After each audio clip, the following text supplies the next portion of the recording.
Bonjour à tous, chers explorateurs. Je suis de retour sur le What One Monaco avec Mathieu Stat. Bonjour Clément. Bonjour.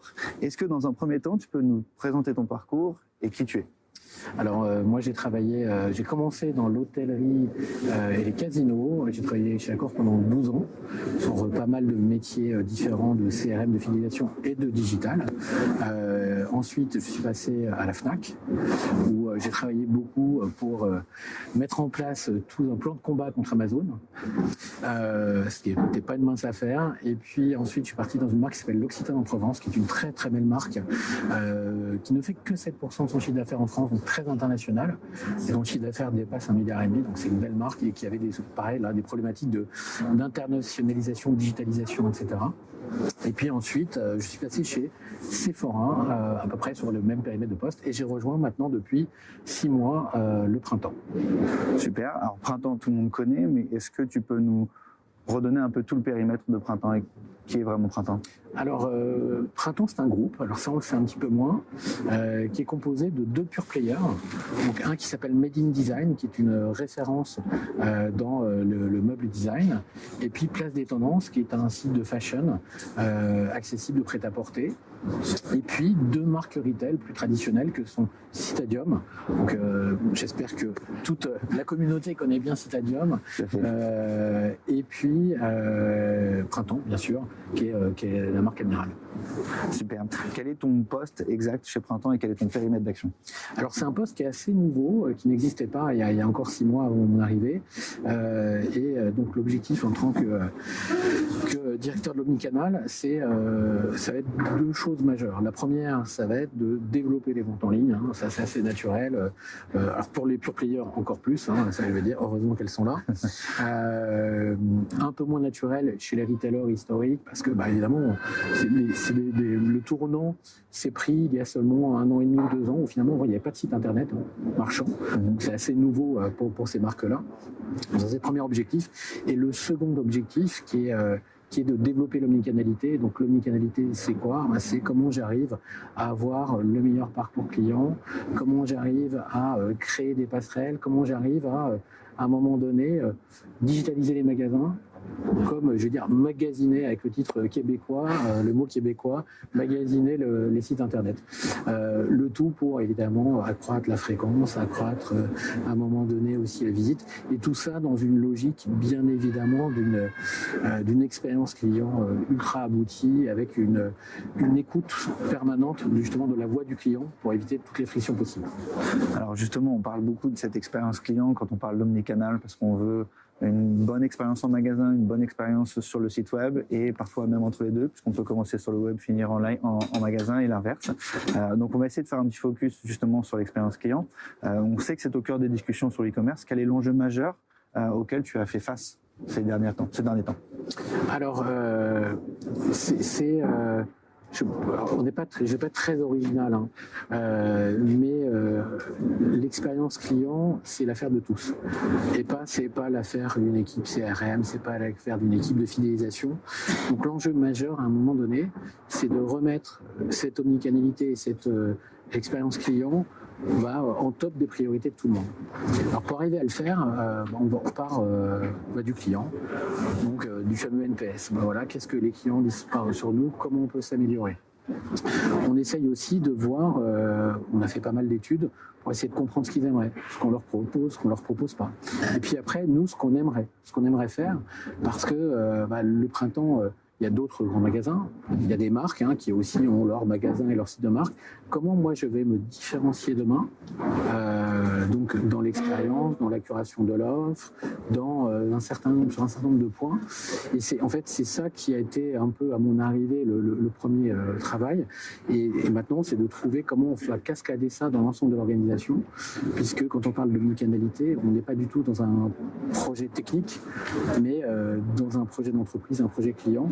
Et tout le monde est acteur de cette omnicanalité. Après, je pourrais citer pas mal d'exemples de comment ça se matérialise déjà, mais c'est vraiment je casse ces silos et puis quelque part, alors les Américains appellent ça des yes brand. C'est comment je suis une marque qui va toujours dire oui, en gros qui va toujours satisfaire le client. Donc ça c'est un objectif ultime, hein, mais en tout cas on y travaille. Super, donc beaucoup à l'écoute du client pour vraiment comprendre ce qu'il veut et ce que la marque aussi souhaite lui proposer. Puisqu'en effet, il peut y avoir aussi une volonté de marque d'avoir une certaine image et de proposer quelque chose à ses utilisateurs. Et je me permets de rebondir là-dessus aussi, c'est que ce qui va nous différencier demain, hein, c'est toute l'expérience et l'expérientiel qu'on pourra amener sur le site, mais pas simplement, mais aussi en magasin. Et c'est là, je vais commencer un peu à donner quelques exemples, mais on est aujourd'hui, on a lancé un live shopping il y a maintenant 3-4 mois, qui est maintenant institutionnalisé tous les 15 jours. Ce live shopping, il est fait en magasin. Évidemment, il est retransmis en ligne, vous pouvez avoir des replays, etc. Ça a été une première brique, on se dit tiens, on va tester. Puis là, on a trouvé notre public, donc c'est génial, on se dit tiens, là, il y a déjà quelque chose. Puis on s'est dit aussi, alors c'était avant que j'arrive, hein, mais on a quand même en magasin, pour travailler l'expérience client, des vendeurs que les pure players n'ont pas. Et comment j'arrive à finalement donner à un moment donné, pousser cette expérience sur le digital. Et c'est là où en fait on a, alors d'ailleurs on lance ça demain, enfin on relance ça demain, et c'est vraiment comment nos vendeurs magasins peuvent devenir des conseillers au travers du site, où évidemment hein, on peut prendre rendez-vous et aussi aller les rencontrer de visu. Et là, d'arriver avec une approche qui soit vraiment autour des besoins. Je vous donne un exemple. Tiens, demain j'ai un date, je ne sais pas comment m'habiller. Tiens, demain j'ai un rendez-vous pour un nouveau job. Tiens, demain j'ai un entretien, j'ai une interview avec Clément. Comment il faut que je m'habille? Là, qu'est-ce qui se passe? On va avoir, en fait, j'ai des besoins. J'ai un mariage, etc. Et puis derrière, nous, on a des solutions. Et c'est là où ce qui va nous différencier par rapport à d'autres, c'est qu'on va arriver à Clément, toi, tu as besoin de ça, ça, ça. On va poser quelques questions. On va savoir qui tu es. Et puis derrière, on va faire une curation pour toi. Okay. Donc c'est là où, en fait, la grosse différence, et ce qui va nous permettre aussi de répondre à l'expérience client en marchant sur nos deux pieds, sur le magasin et le digital. Le digital étant un enabler et le magasin, on va profiter de ses forces. Intéressant, tous ces exemples, ça me parle. Comment justement le comportement des consommateurs a-t-il évolué ces dernières années? Comment tu le ressens? Je enfonce des portes ouvertes, mais évidemment le mobile. Ça, évidemment, on n'a plus le choix. Hein. Il n'y a qu'à voir. Donc on a un salon, vous regardez tout le monde, là, tous les gens autour de moi, ils ont soit un laptop, soit un mobile comme ça. Okay. Le mobile, c'est la géolocalisation, c'est plein de nouvelles opportunités, c'est de la communication quasiment en continu, en flux tendu, etc. C'est une nouvelle génération qui vit avec son téléphone? C'est une génération qui vit avec son téléphone, c'est une génération qui, dans le parcours aussi, aime compter ses expériences. Donc ça va être aussi en magasin. Je parlais de digitaliser le magasin. C'est comment on a une expérience qui soit instagrammable ou TikTokable partout. Je prends l'exemple du printemps Haussmann. Si tu n'y es pas allé, il faut absolument y aller. Au 7e étage, là, typiquement du magasin Femmes, on vient d'ouvrir un espace circularité. Donc on achète des produits de seconde main. Et aussi de l'upcycling. Tu as une paire de baskets que tu adores, elle est un peu fatiguée. Tu peux les apporter là-bas pour éviter de les jeter. On va te les revamper complètement. Et ça, dans cet espace-là, ce qui est assez dingue aussi, c'est qu'il y a une terrasse de fou avec une vue avec la Tour Eiffel derrière. Ça, je suis en magasin, voilà, je viens de m'acheter ou d'acheter un vieux sac introuvable ou une vieille robe d'un défilé ou d'avoir mes baskets que j'adorais complètement revampées, et en même temps je fais des photos de moi et ça s'est fait là. Donc c'est comment on arrive à recréer aussi l'expérience. Et le mobile, évidemment, là j'ai mon mobile à la main. Après c'est d'autres expériences mobiles en magasin qu'on travaille aussi. Le QR code, grâce ou à cause du Covid. Tout à fait. Maintenant, avant personne, alors je me souviens les projets QR code il y a 3-4 ans, mais QR code, comment ça marche? Aujourd'hui, on est tous allés au restaurant et voilà, c'est ancré. Donc ce que ça a changé, c'est aussi de se dire comment à un moment donné je QR codise mon magasin, soit pour faciliter le parcours client, prise de carte ou autre, soit à un moment donné pour en savoir plus. Tiens, j'aime bien ce look, j'ai un QR code, qui l'a fait? Lié avec mon personnel shopper, ça n'existe pas encore, mais on travaille dessus. Et puis voilà aussi les autres looks qui pourraient vous intéresser. Donc comment j'arrive, et quelque part, j'ai, grâce à mon mobile, une espèce de commerce augmenté en magasin. Voilà, c'est un exemple, on en a plein, on a plein de projets, mais voilà, le monde a vraiment bougé par rapport à ça. Et le mobile est une clé d'entrée ultra importante. Mobile et puis peut-être tablette pour les vendeurs. Moi je vois de plus en plus en magasin, justement, quand tu parles de commerce connecté ou augmenté. Le vendeur augmenté. Le vendeur augmenté, quand lui n'a pas la chemise M en stock que je veux, il est capable de me dire qu'il peut me la livrer le lendemain ou je peux venir la récupérer en click and collect le lendemain parce qu'il sait qu'il a un stock quelque part ailleurs en France. Chose qu'on n'avait pas forcément avant, c'était un peu plus complexe avec des ordinateurs, etc.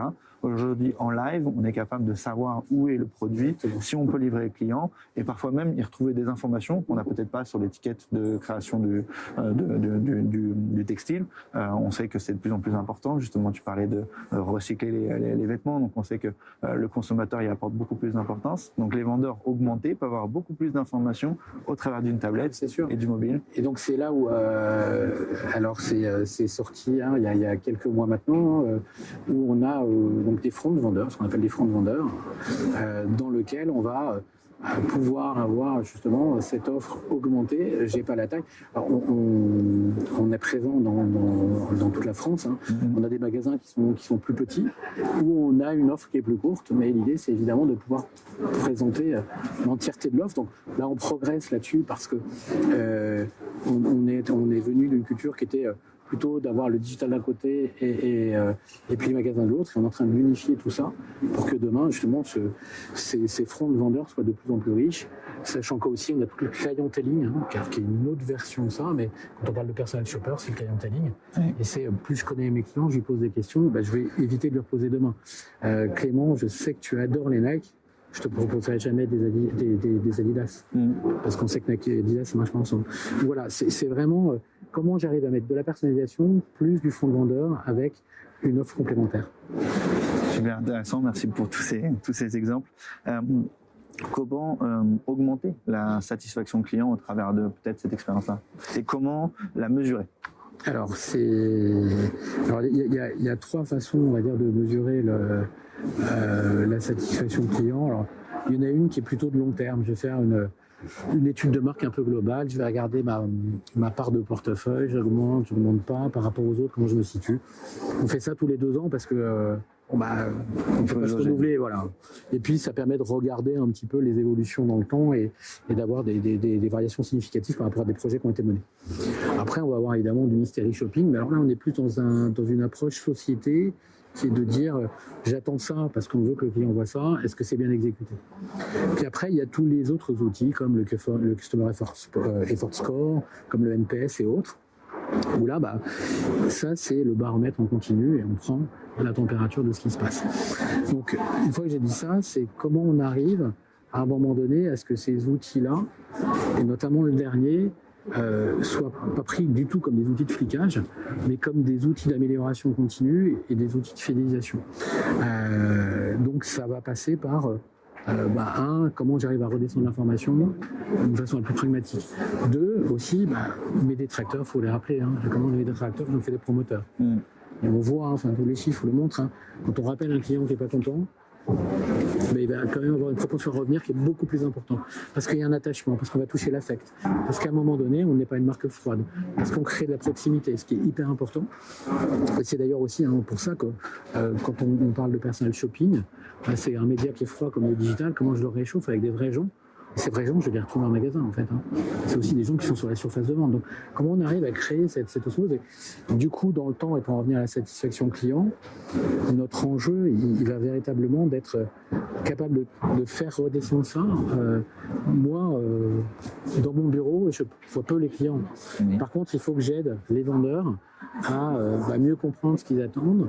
Tout ça passe par de la formation, ça va passer à un moment donné par un accompagnement, ça va passer par sinon des choses qui ne sont pas du tout. Alors je prends un exemple assez typique, grosse insatisfaction client parce que la caisse est lente et voilà. Donc ça, le vendeur n'y peut rien. Donc c'est aussi ces remontées-là, comment nous, on arrive à travailler d'une façon plus centralisée sur des irritants qui sont des irritants qui sont assez forts. Donc voilà, c'est comment on arrive à avoir et en omnicanal, bien sûr, cette relation la plus seamless possible. Super. Dans quelle mesure la data, parce qu'on en parlait tout à l'heure, mieux connaître son consommateur, c'est aussi mieux le conseiller. Comment la data permet-elle justement de créer une meilleure expérience client? Alors on a une grande chance au printemps, c'est que on a une base de données client qui est belle. Alors je vais dire ce que ça veut dire belle. C'est-à-dire qu'on n'a pas collecté la donnée d'une façon frauduleuse. On est arrivé, honnêtement, on a des datas très qualitatives parce qu'on a voulu construire une relation qualitative avec nos clients et du coup on n'est pas à récupérer les emails ou autres d'une façon un peu fallacieuse. Donc on a une belle base de données et cette base de données, évidemment, c'est une mine d'or. C'est une mine d'or qui va nous permettre pas mal de choses et qui va nous différencier à un moment donné d'un retailer de marque. Moi, aujourd'hui, je vais savoir que quelqu'un va acheter du Dior, comme il va acheter du Bash, comme il va acheter du Mage. Et donc, ça me permet de dire, tiens, voilà à peu près dans le parcours où on est le client. Voilà aussi, à un moment donné, de segmenter beaucoup plus. Après, de se dire, tiens, les gens qui achètent ça, ils achètent aussi ça ou pas. D'utiliser ça dans un écosystème digital pour aller faire du recrutement. D'utiliser ça dans un système plus CRM de clienteling.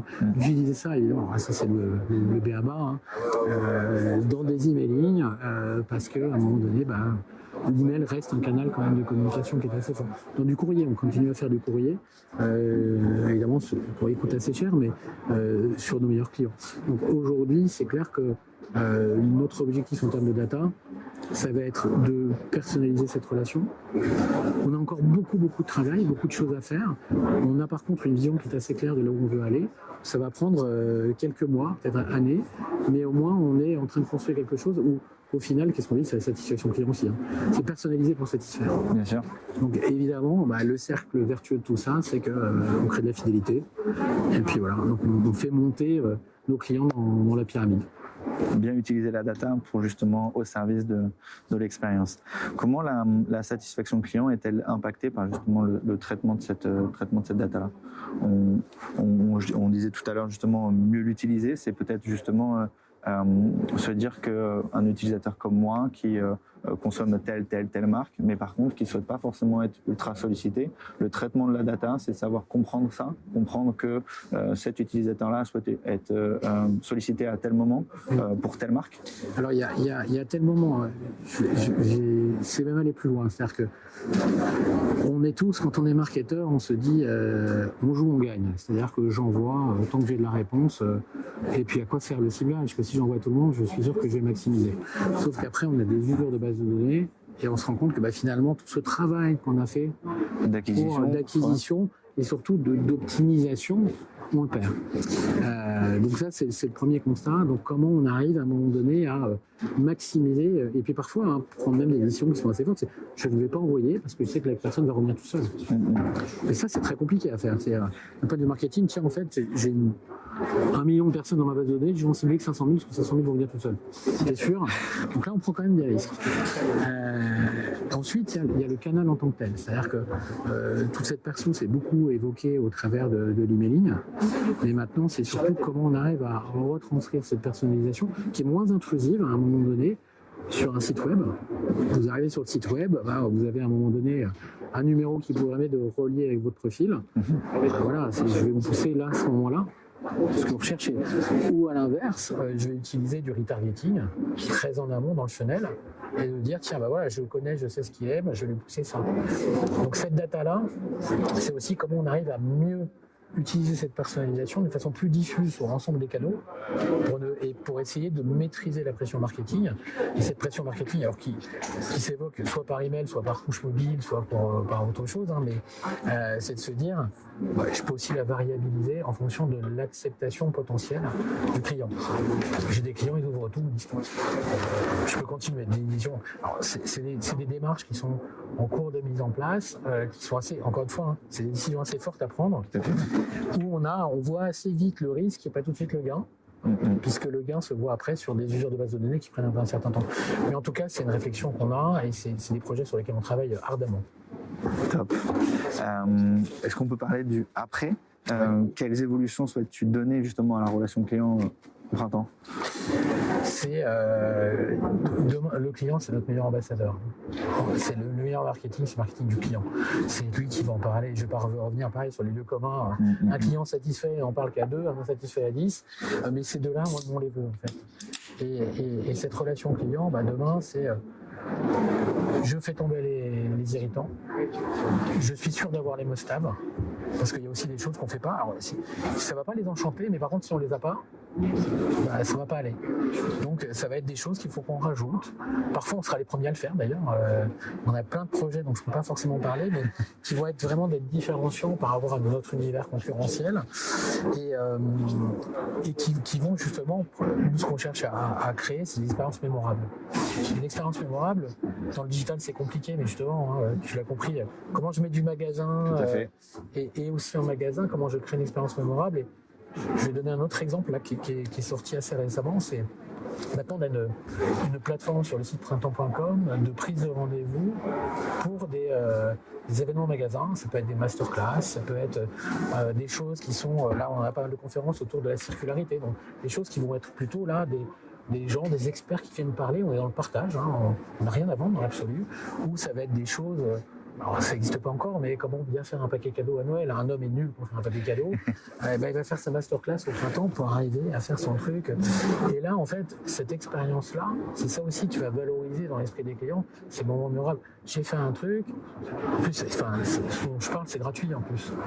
Donc, j'apprends, je m'enrichis, je vis quelque chose. Le digital est relais. Et donc c'est ça demain pour nous, c'est comment j'arrive à quelque part remettre de l'humain, avoir la meilleure curation, ce qui va nous différencier finalement des marques enseignes, et puis derrière toujours travailler d'amélioration continue en écoutant le client.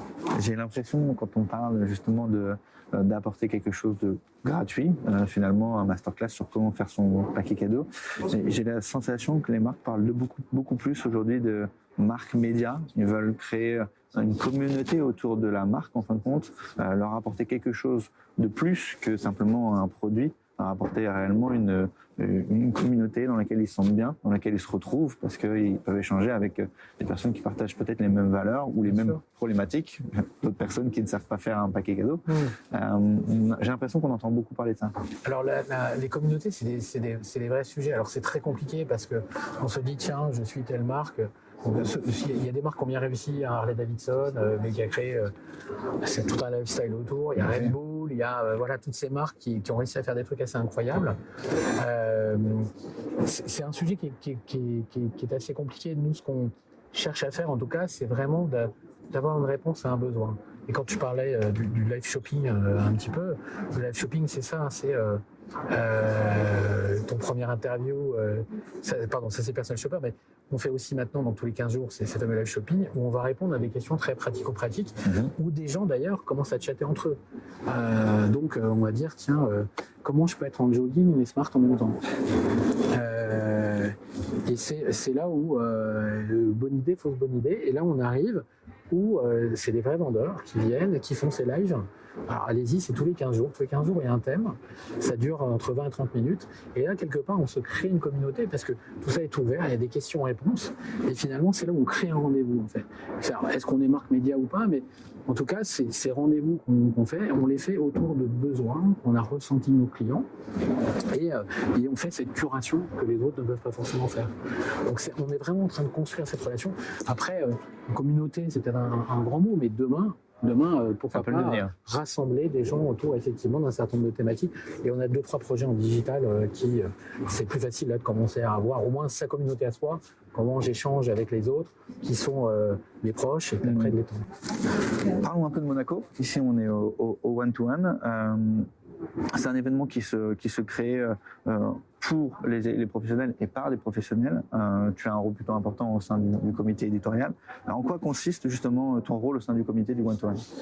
Alors c'est un salon qui est assez particulier de par ce comité éditorial parce que en gros qui est composé de professionnels et on arrive tous un peu avec nos problématiques du moment, ce qu'on arrive à ressentir du marché, de nos clients, et ça permet d'orienter un certain nombre de choses, à la fois les conférences, à la fois aussi les entreprises qu'on va retrouver ici, c'est-à-dire que tiens, on a trouvé une pépite, peut-être que ça peut être intéressant pour les autres, ou tiens, ça peut être intéressant à un moment donné, je reprends l'exemple, il y a quelques années, il y avait le patron d'Alibaba, je crois, qui était intervenu et qui parlait un peu de ces nouveaux modes de vente, dont le live shopping. Et ça, c'était il y a 4 ans, en France, on n'en faisait pas. Tout à fait. Donc voilà, c'est un moment comment nous, on arrive, de par notre expérience, de nourrir finalement, par nos expertises, le contenu qu'on peut avoir autour de ce savoir. Top. Alors, pourquoi venir sur le One to One? Alors, moi, c'est personnellement une bouffée d'air. Alors, en plus, le cadre est assez incroyable. Et c'est une bouffée d'air parce que ça me permet, honnêtement, de gagner énormément de temps derrière. C'est-à-dire que j'avoue que j'ai des journées très longues, avec beaucoup de rendez-vous. Mais au moins, ça me permet, de faire le tri, d'accélérer des choses, et puis aussi, d'une façon un peu plus informelle, d'échanger avec ses pairs, parce qu'il y a quand même tout le marché qui est là. Donc, quand on met tout ça ensemble, c'est un super accélérateur derrière, à la fois de business, et puis il y a de l'informel aussi. Donc, c'est vraiment un super salon. J'en fais très peu par an, dont celui-là en tout cas. J'ai bien compris que l'échange avec ses pairs était assez important pour beaucoup. C'est 3 jours ultra condensés pour faire beaucoup de veille, rencontrer beaucoup de monde. Tu reviendras? Avec plaisir, si je suis invité, je serai là en tout cas. Super, merci beaucoup. Merci beaucoup. Je te souhaite une bonne journée. Merci, toi aussi. Merci.